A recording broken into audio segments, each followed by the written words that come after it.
Mohon perhatian, Pod School SMP Negeri 1 Balong siap dimulai. Pod School.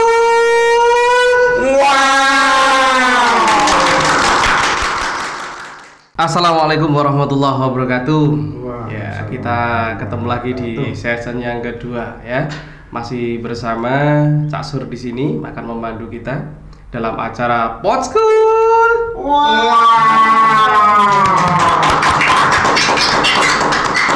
Oke, pemirsa, YouTuber, subscriber dan lain sebagainya. Di session yang kedua ini nanti kita menghadirkan bintang tamu ya, jauh dari sana, dari Kabupaten Trenggalek. Beliau merupakan salah satu ahli ekonomi di SMP 1 Balong. Siapa beliau? Silakan kamera untuk di zoom. Selamat datang kepada Bapak Dr. Andes Rudi Suwandaru. Selamat datang Bapak Rudi Suwandaru ya. Biografi, kelahiran di Trenggalek pada tanggal 20 Maret 1964 ya, betul. Di Trenggalek Pak ya. Oke. Di tahun tersebut itu merupakan tahun yang menurut saya ada orang yang bilang ekonomi di tahun tersebut sangatlah sulit, kemudian makan serba apa adanya dan terkadang sehari bisa makan sekali. Itu betul Pak? Betul sekali. Oke. Kalau itu memang betul, ini tolong diceritakan Pak. Ketika jenengan lahir dan lain sebagainya, situasi apa yang Bapak hadapi di kala tersebut Pak? Oke, terima kasih. Ternyata Kak Sur ahli ekonomi juga. Ini cerita dari orang tua saya. Tahun 64-65 itu masa paceklik atau sulit gitu. Karena tahun 65 itu adalah situasi politik di tanah air kan begitu tidak stabil. Karena ada peristiwa yang namanya G30 PKI itu Kak Sur. Ekonomi sangat sulit, kondisi politik sulit. Jadi saya lahir ditandai dalam kondisi ekonomi politik negara yang sangat sulit. Itu sumber dari orang tua seperti itu. Itu tahun 64. Betul. 64 berarti 63 kalau tidak salah ada peristiwa apa itu tikus ya. Di sana ada enggak Pak? Yang terkait dengan hama tikus itu. Iya, hama tikus di sana ada enggak? Ya di sana itu lahan pertanian tidak begitu luas, tidak begitu berdampak ya. Cuma kan karena orang sana tuh rata-rata pekerjaan nelayan dan perkebunan. Di sana itu perkebunannya kelapa yang paling banyak, jadi tidak begitu terdampak. Tapi ya tetap dampaknya ada dalam kondisi itu. Maka dari itu tahun 64, 65 itu kondisi ekonomi betul seperti yang disampaikan Kak Sur tadi. Kalau ada orang yang satu hari itu makannya cuma satu kali saja, betul seperti itu. Bahkan tidak makan sama sekali Pak ya. Ya paling ada 2 hari. Oh gitu. Ada itu Kak Sur, kulit apa itu tela itu ya. Kulit tela itu ketela pohon itu, telo bahasa Jawa. Singkong ya? Iya singkong ya. Itu dipakai untuk makanan. Jadi bukan isinya, tapi kulitnya saking tidak adanya seperti itu. Itu kulitnya singkong dimakan. Ya, nah itu loh adik-adik ataupun yang lain pemirsa, kulit singkong dimakan itu tincairian buatan Pak? Ya tidak tahu prosesnya, mungkin karena kondisi sulit itu kan memunculkan kreativitas. Iya, seperti itu. Karena tekanan Pak ya. Iya, itu hukum ekonominya kayak gitu. Berlaku. Barang yang sulit pasti harganya mahal. Iya. Nah itu kok bisa kulit singkong Pak? Nah kalau di tahun itu kan panjenengan bilang itu sumber ekonomi di daerah jenengan kan nelayan Pak nggih. Berarti kan minoritas sekali untuk yang bertani. Itu tikus kan nggak begitu ada. Faktor apa yang melatar belakangi kok di sana tikus itu nggak ada? Atau mungkin daerahnya gunung, kemudian tikusnya nggak bisa naik dan lain sebagainya, atau gimana Pak? Ya mungkin lahan pertanian nggak begitu luas ya kan. Terus penyebaran tikus itu biasanya kan di lahan yang menurut cerita juga di lahan pertanian sangat luas, seperti di Kabupaten Ponorogo, di Madiun, Ngawi itu kan lahan pertanian sangat luas. Jadi mungkin cepat menyebar dari wilayah satu dengan wilayah yang lain. Karena pegunungan mungkin dibatasi oleh gunung-gunung itu mungkin rawan aja tikusnya seperti itu. Iya. Logikanya seperti itu. Logika berpikirnya. Gitu, iya. Ya, kemudian ini di masa kecil Pak Rudi itu paling hobi sekali dengan berenang. Apa itu bener apa gimana Pak? Hobi renang nggak? Kalau di tempat saya itu kan tidak ada kolam renang. Namanya desa ya. Renangnya itu gaya sungai. Oh, gaya sungai. Berarti ya. River swim ya. Rumah saya itu kan dengan sungai jaraknya kurang lebih 250 meter. Sungai besar atau sungai kecil Pak? Besar. Jadi anak-anak itu pada saat saya masih SD itu tidak ada yang seperti sekarang apa itu manja-manja bermain dengan HP dan seterusnya. Itu memang tidak bisa disamakan karena memang kondisi saat itu memang seperti itu. Jadi anak SD itu dulu sudah bisa mandiri membantu orang tua, seperti cari kayu bakar di hutan, seperti cari rumput untuk makanan ternak, kambing saya dulu. Terus mengembalakan setelah habis sekolah mengembalakan kambing di lapangan. Kebetulan lapangan tempat pengembalaan kambing saya dan teman-teman SD itu dekat dengan sungai. Jadi kambingnya dibiarkan di tanah lapang, di lapangan tadi. Setelah itu ada salah satu teman yang giliran jaga, yang lainnya mandi di sungai. Akhirnya gitu ya. Gitu. Nah, ini berkaitan dengan gembala kambing Pak ya. Iya. Itu pernah ada suatu cerita, mungkin di sana itu berlaku atau tidak? Pernah nggak Pak dalam mengembala kambing atau merumput ya, kita merumput ya, betul. Ada nggak permainan di situ Pak? Banyak. Nah, permainannya itu ada tanah becek, ada sebagian lahan atau tanah lapangnya becek itu digunakan untuk area area permainan. Jadi dulu permainan itu kreatif sekali dibandingkan dengan si bolang di Trans 7 itu dulu itu lebih dari asli gitu. Aslinya lebih kreatif ya. Diedit. Itu pakai kayu yang panjangnya kurang lebih 75 cm. 50 cm sampai 75 cm. Ujungnya diberi diruncing, itu dimainkan. Lah, siapa yang bisa menundukkan atau merobohkan punya kayunya teman itu menang. Jadi yang terakhir menang itu lah teman-teman yang kalah itu akhirnya kakinya atau badannya dikasih tanah liat yang gitu. Tadi gitu. Itu risiko yang kalah. Risiko yang kalah. Seperti itu bangga dulu permainan seperti itu. Kemudian ini Pak kaitannya sama rumput tadi. Nah, yang saya maksud ada nggak permainan di situ? Maksudnya begini.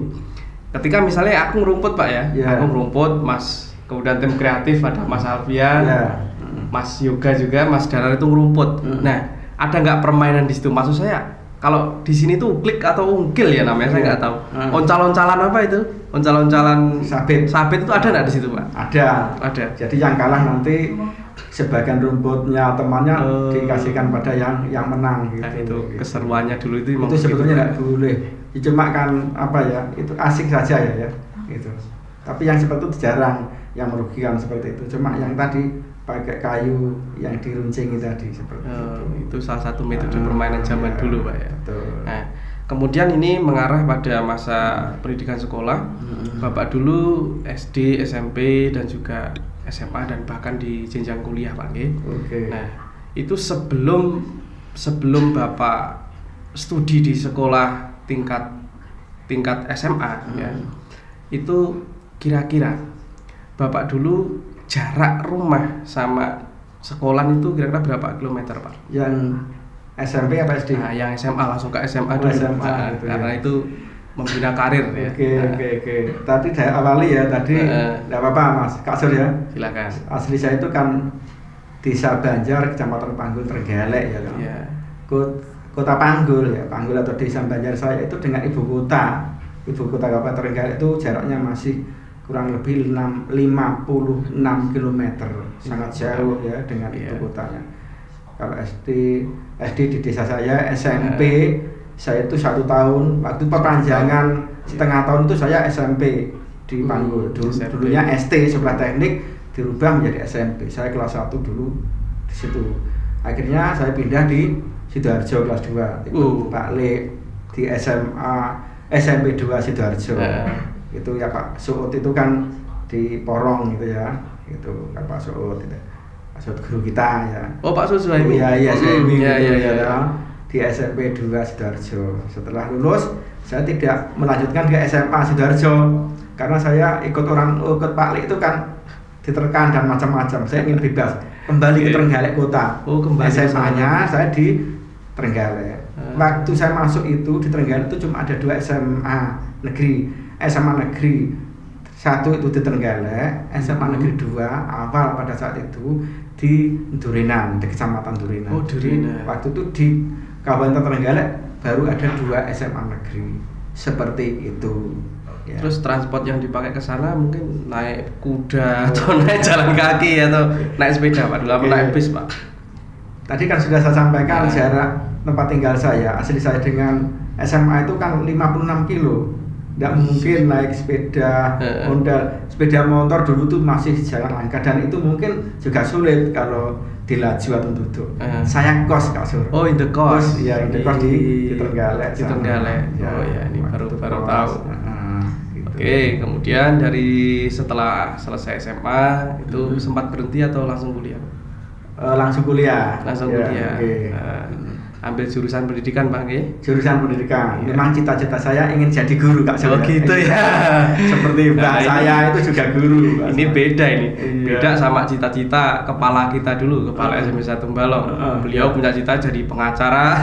Oh iya. Nah, terus Iya. akhirnya menjadi guru. Pak Sumiran ya, Bapak Sumiran. Kalau saya dengar dulu Bapak mungkin ya waktu kuliah atau mungkin setelah selesai kuliah itu Bapak sempat bekerja di Bang Ojek ya, betul? Betul. Kerja serabutan macam-macam gitu. Wis suwe ngasih Pak. Penting menghasilkan dan halal. Iya.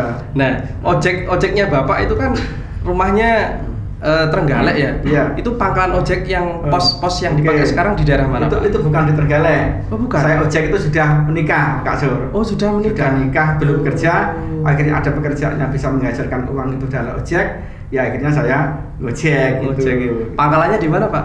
Itu di depan Balai Desa Tegalombo. Pacitan. Iya, Tegalombo Pacitan. Istri saya kan asli Tegalombo Pacitan. Oh, gitu. Iya, betul. Hubungannya begitu. Terus dari secara ekonomi Mbak ya, ini kan Bapak mengojek, otomatis mendapatkan uang. Nah, iya. Kira-kira sekali ngojek itu sehari itu berapa pulang pergi Pak? Kalau zaman dulu, ya, tahun berapa itu sebutkan coba? Dulu itu kan gini Kak Suryo, yang punya sepeda motor itu kan masih jarang. Jadi transportasi dari Tegalombo, orang-orang yang bepergian dari kota Surabaya, dari kota besar ya seperti Jakarta dan sebagainya, orang Tegalombo yang bagian atas itu desa Kasian. Itu desa Kasian namanya ya. Oh, desa luas Kasian. sekali desa, bukan orangnya Kasian tapi desa Desanya yang kasihan ya. Itu kan desa kasihan ya, iya. Bukan desanya yang kasihan. Iya. Secara geografis kan pegunungan. Jadi dari Tegalombo Pacitan itu memang 90% wilayahnya pegunungan. Oh gitu. Iya. Akhirnya ngojek. Iya, tergantung jarak dekat jauhnya ongkos itu. Pada saat saya dulu itu paling sedikit 2.000. Bensin masih 500 rupiah jam. Tahun pinten Pak? Iya, tahun 94 saya diangkat.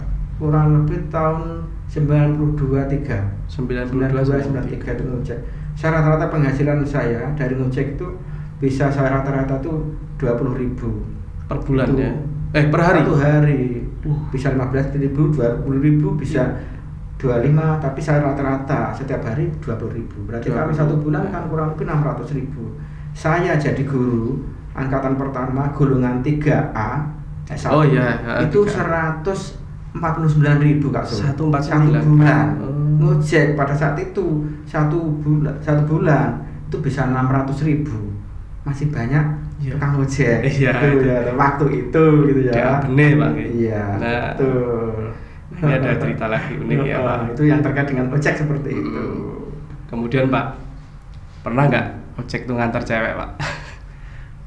Rata-rata penumpangnya cewek. Saya sebentar, saya cut dulu ya. Iya. Jangan khawatir nanti Bu Nancy nggak akan marah Pak. Tenang aja. Cerita apa adanya aja Pak. Iya, nggak apa-apa. Cewek pernah? Sering. Oh sering. Ada nggak poin plus-plusnya? Misal ditambah duit, "Yo Mas, aku mesakne ya Allah, ini orangnya udah ganteng, kumisnya tebel, warnanya ada 2, hitam dan putih," misalnya seperti itu. Ada nggak tambahnya? Ojek dulu itu kan nggak ada standar tarif ya. Oh, gitu. Cuma kesepakatan tidak tertulis. Kalau ke wilayah ini 2000 wilayah ini 3040 itu antara pengojek dan yang diojek itu sudah tahu. Kalau ke desa Kasihan atau Dukuh Banu itu 5.000 dan seterusnya. Itu harga standarnya. Nah, akhirnya di perjalanan mungkin kan si yang ojek penumpangnya itu kan tahu kondisi jalan belum aspal, tanjakannya juga curam. Itu mungkin kasihan. Kadang-kadang dikasih ongkos tambahan. Yang 5.000 bisa ditambah katakan jadi 6.000 atau 7.000. Selain itu bisa dikasih kadang-kadang kasih rokok, kadang-kadang dikasih jajan, oleh-olehnya gitu. Karena apa? Biasanya kan kalau pulang dari Surabaya ya, kota besar seperti Jakarta itu kan uangnya banyak, seneng gitu. Akhirnya oleh-oleh itu ada sebagian yang diberikan. Seperti itu. Itu seninya atau sukanya ngojek waktu orang ngojek ya. Iya. Itu juga tugas mulia dan halal juga Pak, dalam rangka menghidupi Betul, suami, istri, betul, dan keluarga. Nah, secara ekonomi Iya. begitu. Nah, kemudian ini Bapak Rudi, ini kan kalau kita melihat gejala sekarang kan ini sedang musim pandemi ya Pak. Betul, Kak Sur, betul. Kira-kira menurut pandangan dari Bapak Rudi ya, ini meskipun nanti tidak mewakili seluruh masyarakat Indonesia, tapi menurut pandangan secara pribadi di mata Pak Rudi, imbas dari COVID untuk ekonomi itu kira-kira bagaimana Pak? Kalau saya yang terkait dengan pandemi itu imbasnya itu banyak sekali Kak Sur. Jadi yang terasa itu nomor satu itu betul yang seperti Kak Sur sampaikan, ekonomi betul. Tapi tidak ekonomi saja, yaitu ada pendidikan. Jadi ekonomi, pendidikan, kehidupan sosial lainnya itu sangat berpengaruh kita ya. Itu yang kaitan dengan ekonomi.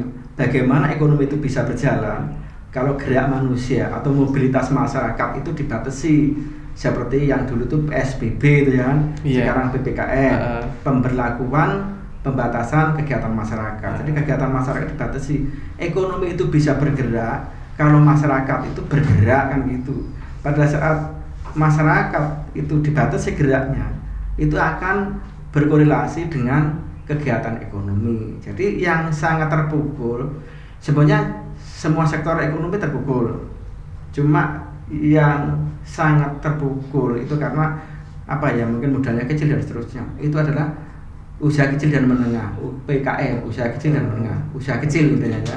Atau sektor-sektor ekonomi non formal biasanya itu sangat terpukul. Jadi perlu sebetulnya bantuan bagi masyarakat yang ekonominya itu ekonomi usaha kecil atau masyarakat yang tidak punya pekerjaan karena banyak di PHK dan seterusnya itu. Nah, ini pertanyaan kedua Pak. Oke. Ini tentang ekonomi kan sudah kita ulas. Betul. Sekarang dari faktor kebiasaan kita. Nah, saya mau tanya ketika di sekolah Pak Rudi itu sering bilang seperti ini. Oke kawan, luar biasa mantep. Nah itu kenapa Pak? Bapak meniru atau memang itu udah alami Pak? Saya tuh gini, dari SD itu memang apa ya, dalam bahasa Jawa itu apa ya, wantilan apa ya istilahnya. Itu dalam bahasa Indonesia enggak tahu ya. Itu sesuatu mengungkapkan saya itu suka.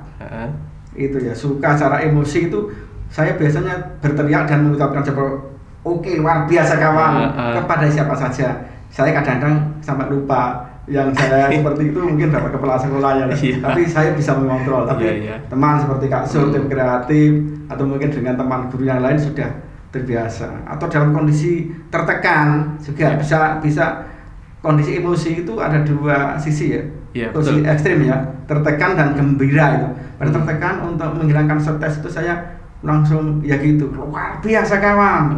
Gitu ya. Gitu. Ada yang kurang sebenarnya Pak. Untuk menyeimbangkan. Ada yang kurang sebenarnya ini Pak. Apa? Jangan kurang dekat ke sini Pak. Agak ke sini dong.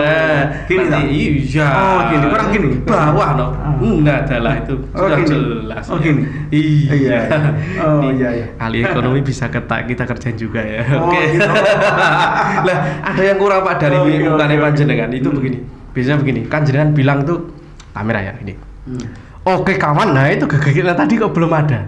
Apanya? Oke kawan, ada nggak yang kurang tadi? Kurang apanya? Kurang kecurannya belum jenengan tadi. Iya. Oke kawan, luar biasa. Iya. dikerjain ini sama Ya. pembayarannya. Ya emang harus begitu, Pak. Itu tuntutannya. Sur itu bisa aja. Oke, back to school, Pak ya. Oke, Kembali ke sekolah. oke. Jadi untuk Bapak ini kebetulan di SMP 1 Balong kan sebagai wakakasiswaan gitu. Nah, wakakasiswaan dipercaya juga gitu. merangkap sebagai guru IPS ekonomi gitu. IPS sekarang tidak ada ekonomi Oh, sejarah. ada. Sekarang ekonomi IPS. IPS. Cuma basic saya itu di waktu kuliah itu dulu kan ada sejarah ekonomi geografi gitu lah.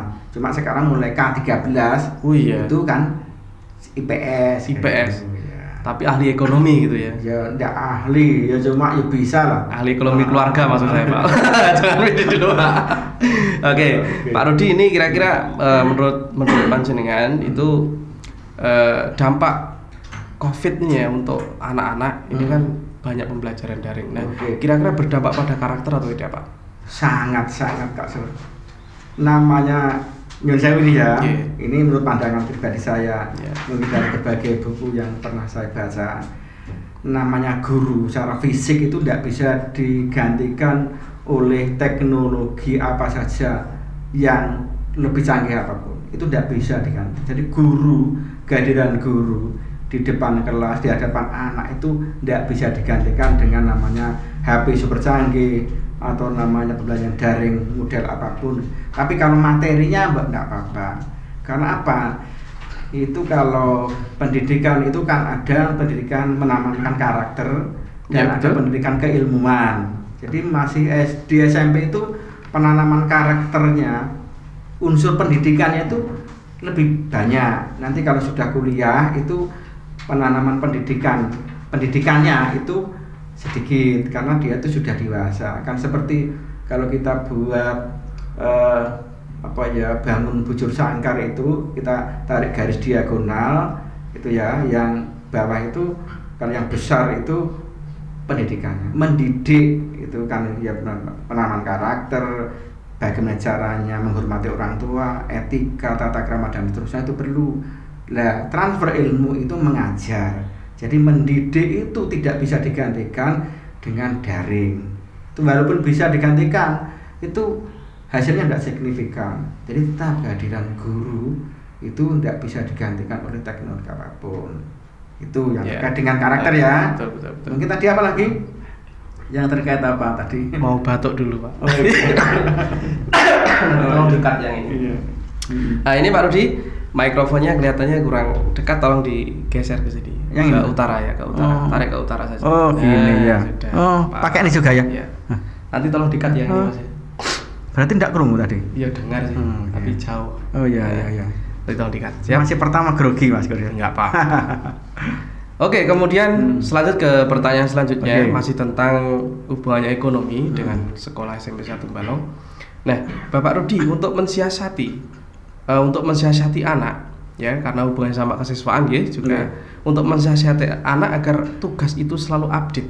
Mungkin kira-kira ada trik-trik khusus nggak dari Pak Rudi? Gitu kan. Mungkin di matpel Pak Rudi sendiri. Untuk mapel saya IPS itu kan sebetulnya kalau materi IPS itu materinya kan banyak sekali. Anak-anak itu bisa browsing di internet, baik itu dalam bentuk video maupun materi yang dalam bentuk file dokumen itu bisa. Sebetulnya kalau pengajarannya untuk IPS itu tidak masalah karena anak-anak sudah terbiasa dengan browsing di internet, di Google, tanya Google, lalu seperti itu. Saya menyampaikan materi, tolong selain materi halaman ini buku siswa, tolong kalian browsing internet sesuai dengan materi ini. Jadi materi banyak sekali. Ya cuma anak itu mau atau tidak sebetulnya. Kalau IPS itu kecuali matematika ya, atau mungkin mata pelajarannya lain. Iya. IPS itu gampang. Anak itu mau membaca, gitu, mau mengamati itu, insya Allah nilainya pasti baik gitu, di atas KKM. Yang penting intinya itu membaca itu ya. baik ya. Cuma karena di kita itu untuk SMP itu kan ada 12 mapel. Semuanya memberikan tugas, jelas itu Bapak Ibu guru.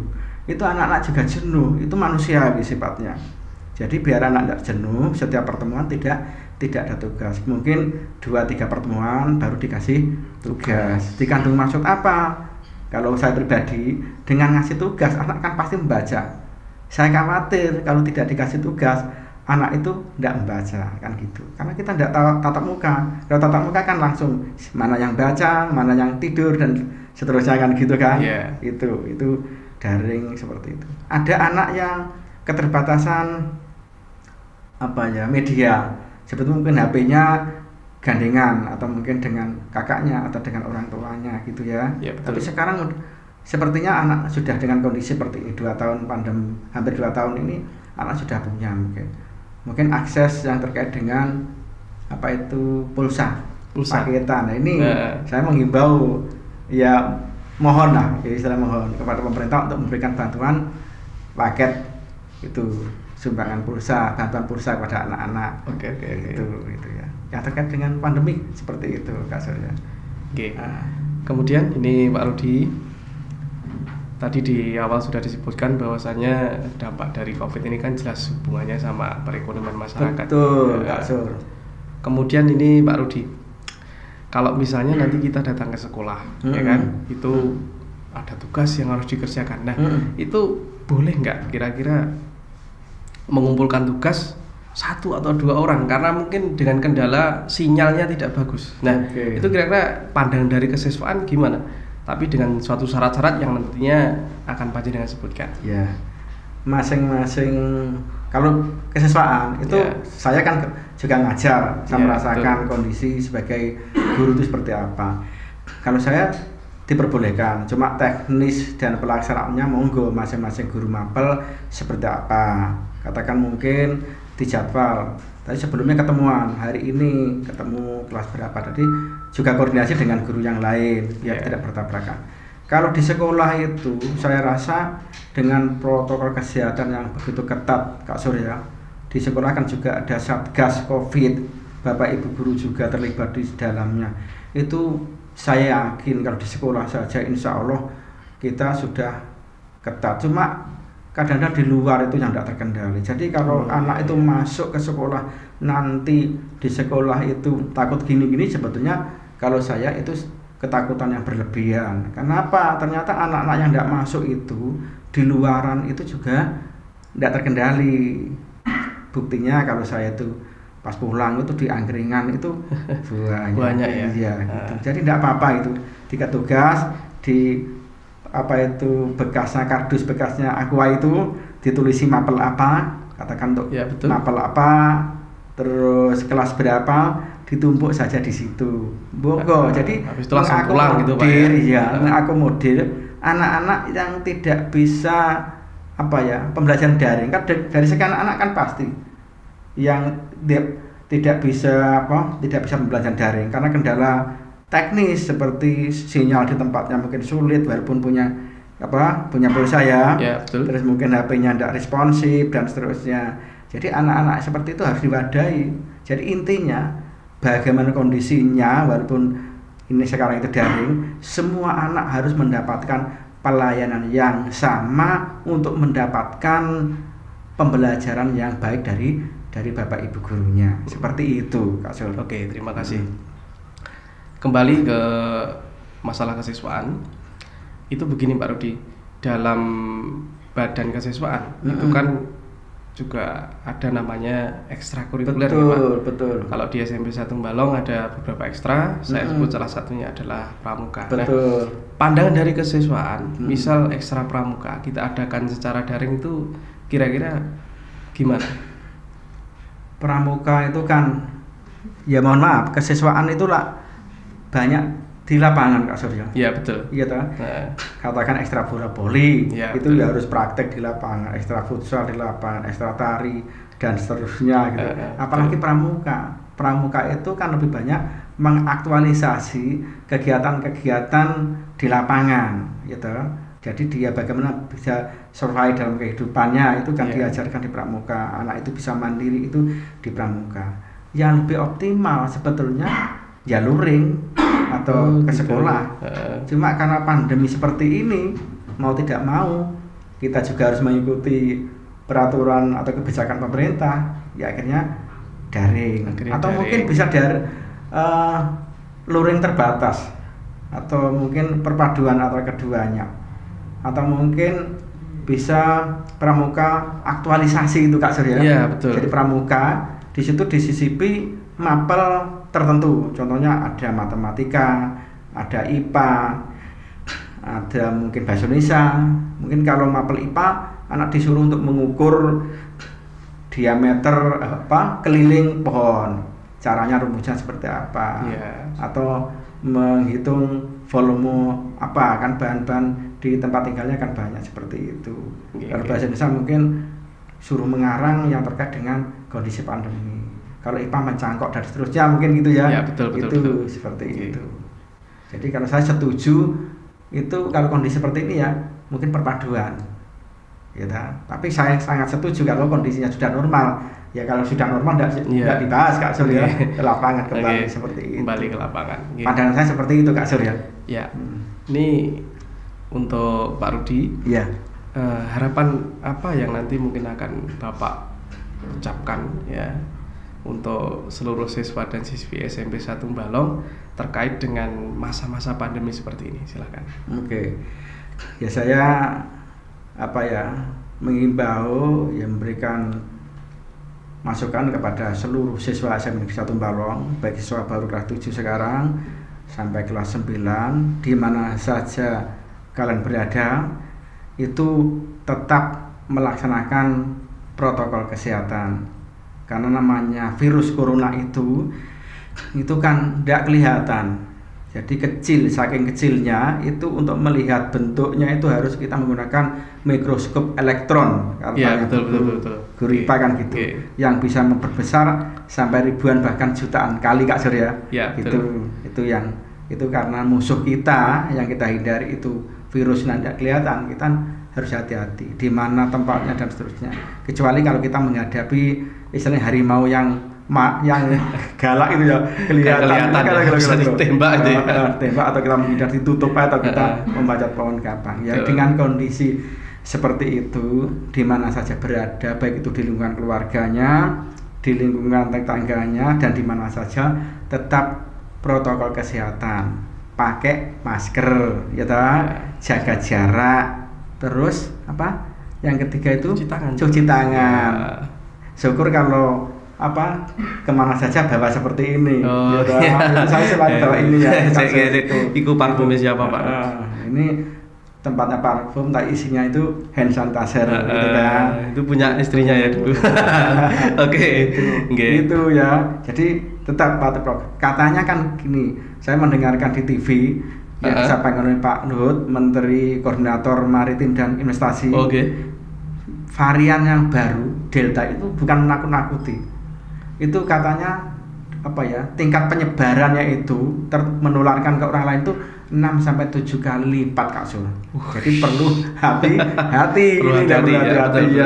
Betul. Yang terkait dengan COVID seperti itu. Jadi saya mohon pada seluruh siswa SMP 1 Balong dan siapa saja yang mendengarkan ini tetap mematuhi prokes 3M tadi nggih. Siap. Menjaga jarak, memakai masker dan menggunakan hand sanitizer. Oke, itu Kak Sur ya.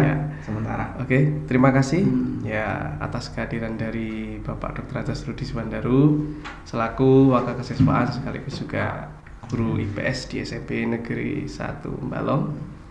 Dan untuk rekan-rekan semua, cah ganteng, wong ganteng, cahayu, jangan lupa like, share, komen, dan subscribe video SMP Negeri 1 Balong ya. Podschool. Terima kasih. Sampai ketemu di episode yang selanjutnya. Assalamualaikum warahmatullahi wabarakatuh. Waalaikumsalam. Podschool.